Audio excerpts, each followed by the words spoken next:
What you thinking about? So basically, what has been on my mind for the longest time is every time I wear a Tech Nine shirt or a Strange Music shirt, or I wear my Strange Music charm, the snake in the bat, I always kind of look at it and I feel like I'm not representing Strange Music properly.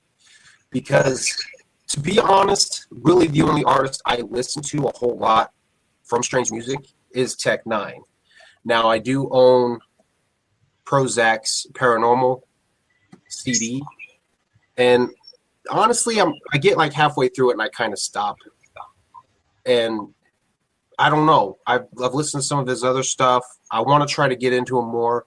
I do like a little bit of Mayday, but the more I think about the fact that I'm repping the snake in the bat, I've had it on my previous car, I feel like I'm misrepresenting it because I really only listen to Tech Nine. I have Tech Nine albums and really nobody else off Strange Music. And that's just really what's been on my mind is, am I misrepresenting Strange Music by only listening to Tech Nine?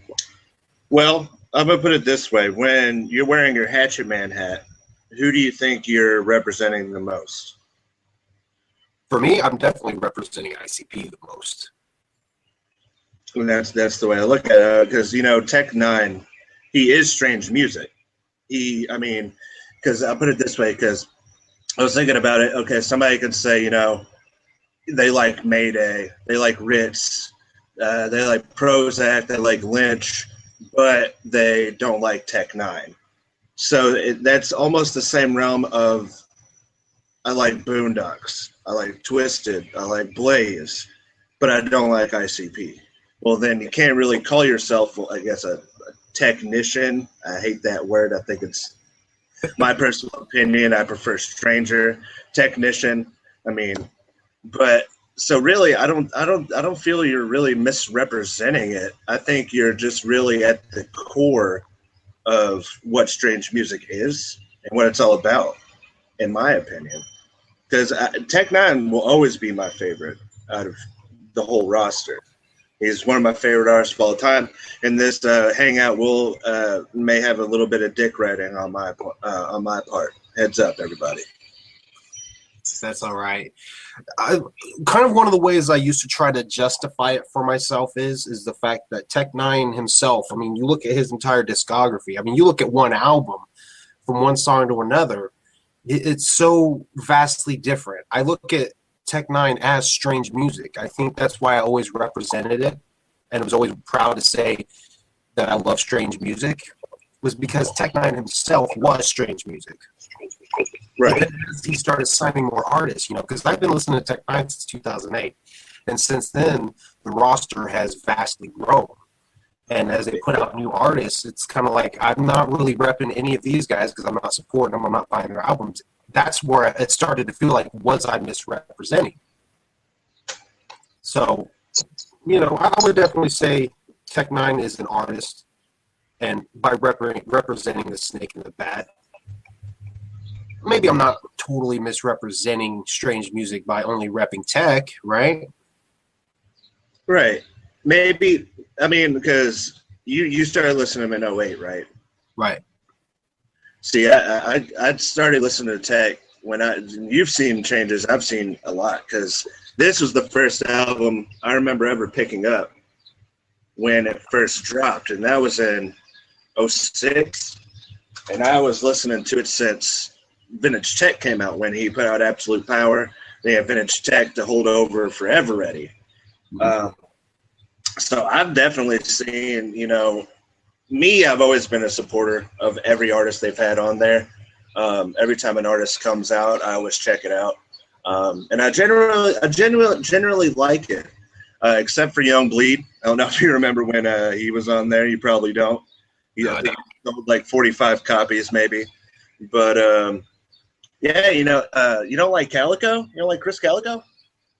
Well, I do like Calico, but the thing is, some of the solo stuff I listen to with him, I feel like, when you watch some of those behind the scenes makings of his albums, he really mentions the fact that he motivates people when he puts them on his song.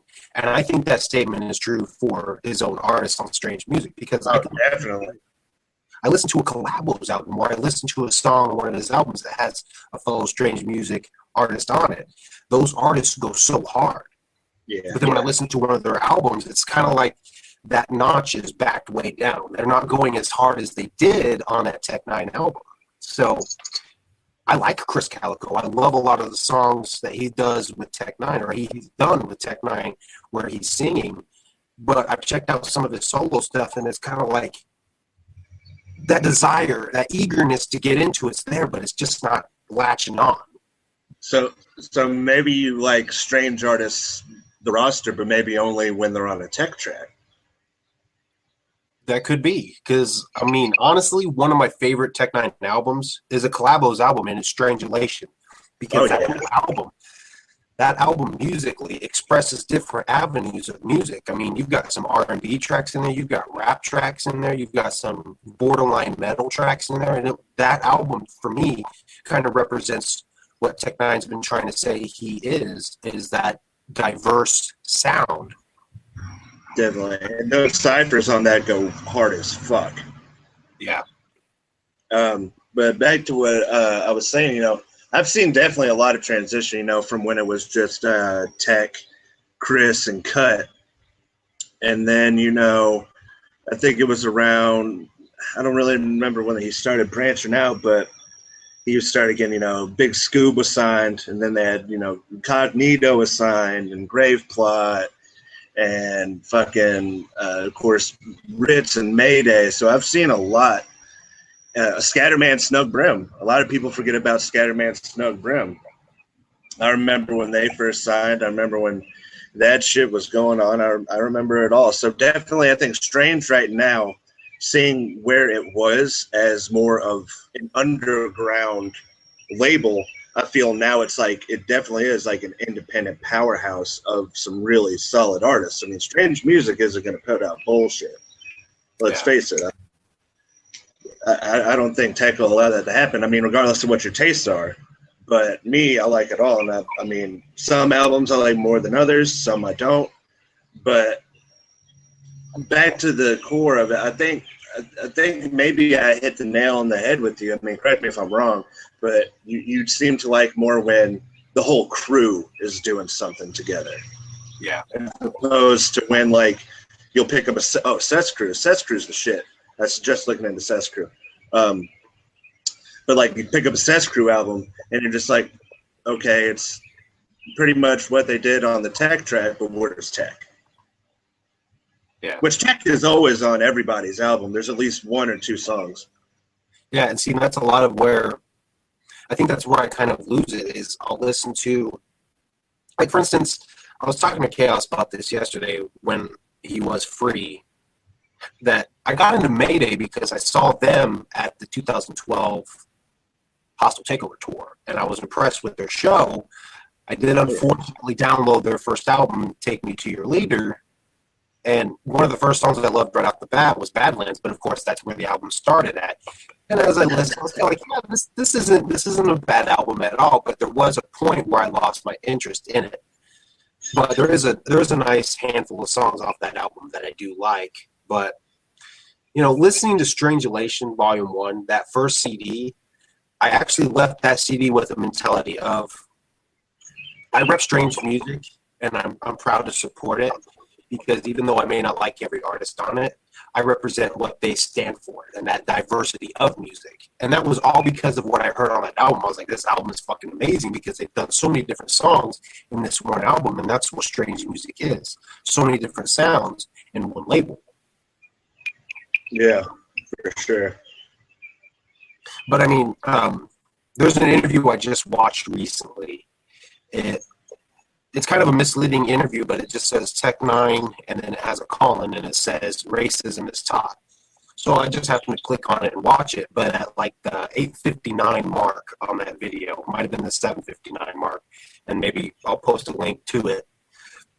But in that interview, Tech Nine actually mentions how he came up with the snake in the bat for his logo. which I never knew why he chose that. I knew he said strange music because of the Doors. I just assumed he went with a snake and a bat because of the S and the M, and it was a dope looking logo. But I guess he put more thought into it than that. The rod of Asclepius, which if you're not familiar with what that is, it's that rod with the snake wrapped around it that you usually see at like a doctor's office or at the hospitals. But basically, that's kind of the symbol for healing or medicine. So Tech9 said he chose the snake because of the healing part. And he chose the bat because it's a creature of the night. It's nocturnal. So he says that he chose a snake and a bat to say that he is the medicine to help you through the darkness. Mind blown if you didn't know that. That's exactly what happened to me, because when he said that, he took my thought and my feeling of, am I misrepresenting this? And he blew it apart, because now he's taking that snake and that bat and he's definitely stamping it on his name by saying that he has made music that helps people through the darkness is a 100% true statement. Some of my favorite tracks are on KOD, and they're in the whole section of the album in the whole. Yeah. I mean, if you also think about it, I mean, his very first album, Angelic, when that came out, I mean, that was the first Strange Music release. And if you look at it, that's a very dark, very personal, very, I guess, relatable, depressed-driven album. You know, you got tracks like Tormented, Money, Women, Liquor, Hella Drugs. You got Psycho Bitch, Real Killer, Suicide Letters, which is one of my favorite tracks. I was actually just listening to that today. And those tracks, and This Ring, also, I can see that definitely being, you know, when he first came out, he was giving you his pain. He was giving you a relatable message. He was giving you that rawness. So I guess the medicine to lead you through the night, you know, when he started out, he was very dark. And he'll admit he was lost during that time. You know, he got the Liberate Me tattoos. Mm-hmm. He even talks about the Liberate Me tattoos now, saying how he doesn't really like them because it puts him back in a place where he doesn't really want to be anymore. It reminds him of a darker time, but that was him. So he was the medicine for that darkness. Yeah. And that's, I think, what a lot of people have drawn to. Because, I mean, I first heard of Tech9 in 2008. I was going out with my brother and our cousin and her husband, and he happened to have Absolute Power, and he was listening to it in the car. Now, at that point, I had heard of Tech9 because of ICP, but I hadn't listened to Tech9. And the song that was playing was Here Comes Technina. And, you know, I was kind of digging what I heard, so I asked her husband if I could borrow the CD. And the song that hooked me, and I was like, I want to go buy this album, because the CD he had was fucked up, it was scratched.